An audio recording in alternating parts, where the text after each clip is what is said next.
P T I کے کچھ ارکان کو ان کا چہرہ دکھایا تو وہ برا مان گیا،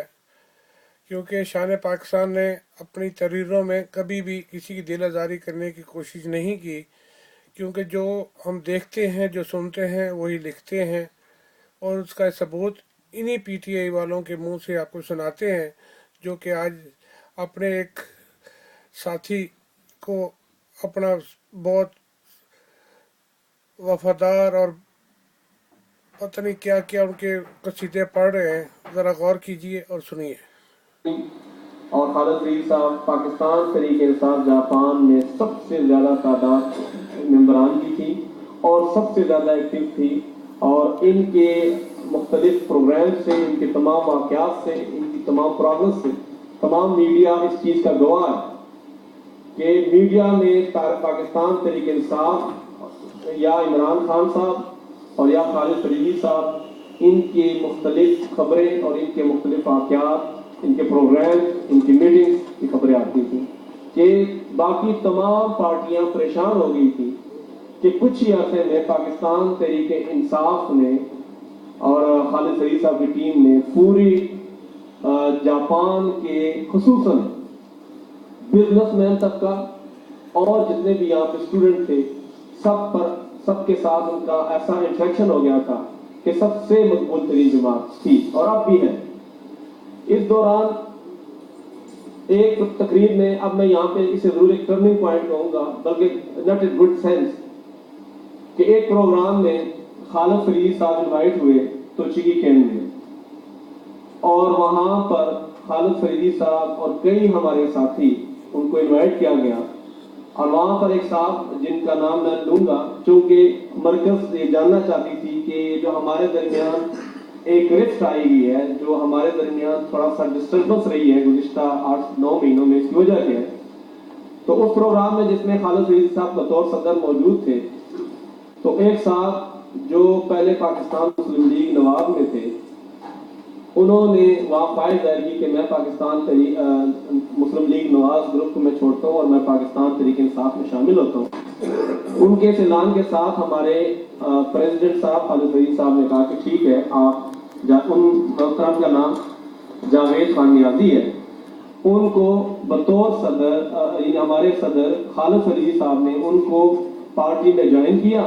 اور ساتھ ہی ان کو عزت بخشی کہ ٹھیک ہے، آج کے بعد ہمارے فائنانس کے تمام معاملات کی دیکھ بھال آپ کریں گے، اور ہم سب کو انہوں نے نوٹیفکیشن جاری کر دیا۔ میں نے بطور سیکرٹری جنرل ایک نوٹیفکیشن جاری کیا تمام اپنے ممبران کو کہ جہاں جہاں جس طریقے سے بھی آپ لوگ چندہ اکٹھا کریں تو آپ فائنانس، مرکزی فائنانس جناب جاوید نیازی صاحب کو آپ بھیجیں بطور ڈاکخانہ، تاکہ وہ اس کو مرکز میں بھیجیں۔ میں یہ ضرور سمجھتا ہوں، یا میں ضرور کہوں گا کہ فائنانس اکٹھے کرنے کا صوبائی بھی ذمہ داری تھی، مرکزی بھی تھی، تو نہ صوبائی طور پر یہ بہتر طریقے سے چندہ اکٹھا ہو سکا، اور نہ ہی اس کی طرف توجہ دی گئی، اور نہ ہی مرکز کی طرف۔ لیکن بار کے جتنا بھی چندہ جہاں جس کین میں اکٹھا ہوتا رہا، وہ لوگ اس چندے کو جاوید نیازی صاحب کی طرف بھیجتے رہے۔ اب یہاں پر جاوید نیازی صاحب نے اس چندے کو اکٹھا کیا، لیکن اس چندے کو اکٹھا کرنے کے بعد یہ تمام چیزیں، چونکہ اس وقت جو میں بات کر رہا ہوں یہ بات ریکارڈ بھی ہو رہی ہے اور مرکز بھی دیکھ رہا ہے، لہذا میں یہ بات انتہائی وثوق سے بھی کہہ رہا ہوں، اور میں اپنے کسی بھی لفظ سے بالکل پیچھے نہیں ہٹوں گا، جو میں کہوں گا انتہائی ایمانداری سے اور بالکل سچ کہوں گا، تاکہ میں یہ بات اس لیے کہہ رہا ہوں کہ اگر مرکز میں لوگ دولت بھائی، آپ نے تو ایمانداری تو بہت دور کی بات، آپ تو اپنے کیا الفاظ ہی واپس لے لیے ہیں۔ آپ کی تحریر بھی میرے پاس موجود ہے۔ بڑے افسوس کی بات ہے کہ آپ نے اپنے الفاظ، اتنے دوستوں کے سامنے بولے ہوئے الفاظ آپ نے خود اپنے واپس لیے ہیں، مگر اس کو تو اور زبان کا اور بھی مطلب بنتا ہے، مگر پھر بھی میں آپ کی عزت اور افزائی کرتا ہوں کہ آپ نے اپنے الفاظ جو درائے تھے آپ نے واپس لے لیے۔ دیکھ رہے تھے جو کچھ ریکارڈ ہو رہا ہے، یہ میرے خلاف کل ثابت بھی ہو سکتا ہے، یہ بات جاننے کے یہ آپ نے بہت اچھا بولا ہے کہ میرے جو ریکارڈ ہو رہا ہے یہ کل میرے خلاف ثابت بھی ہو سکتا ہے، اس لیے کہنے سے پہلے بولو پھر تولو، تولنے سے پہلے بولو پھر تولو، یہ الفاظ جو ہے آپ خود سمجھدار ہیں کہ میں کتنی برداشت کے ساتھ آپ کی جو ایک خبر آپ نے ہاتھ سے لکھ کے بھیجی ہے اس کو میں نے برداشت کیا ہے، کیونکہ آپ لوگوں نے تماشا بنایا ہے کہ آپ اپنی لڑائیوں میں دوسروں کو گھسیٹتے ہو اور بعد میں آپ اپنے آپ کو بہت شریف اور نفس اور ایماندار اور پڑھے لکھے سمجھتے ہو۔ میری نظروں میں آپ نہ شریف رہے ہو، نہ ایماندار رہے ہو، نہ پڑھے لکھے رہے ہو،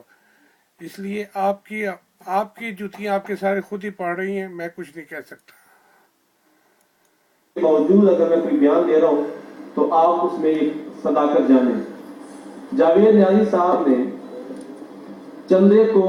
پاکستان تحریک انصاف جاپان کی طرف سے بھیجنے کے بجائے اپنے نام سے وہاں بھیجنا شروع کر دیا،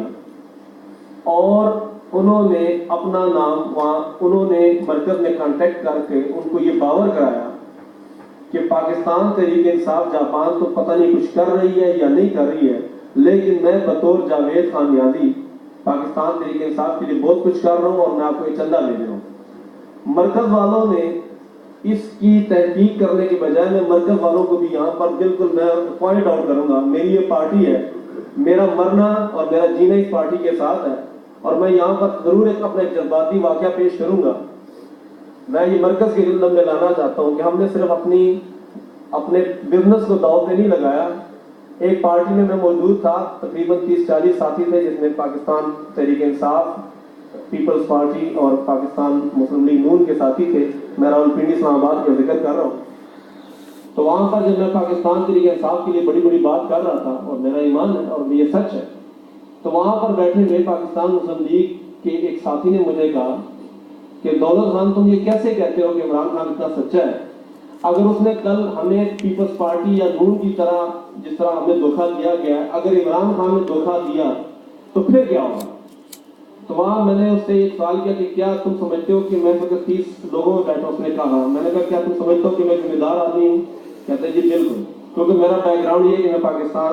پاکستان میں راولپنڈی میں پولیس افسر رہ چکا ہوں۔ تو میں نے کہا اب میں جب بیان دوں گا تم بلیو رکھو گے؟ اس نے کہا بالکل۔ میں نے کہا اگر عمران خان نے تمہیں دھوکہ دیا تو تم مجھے ماتھے پر گولی لگا دینا اور میں تمہیں اپنی موت ابھی معاف کرتا ہوں۔ تو وہ بات سننے کے بعد ہلو جی بات کریں گے سر۔ وعلیکم السلام۔ اور میں آپ کو چاہتا ہوں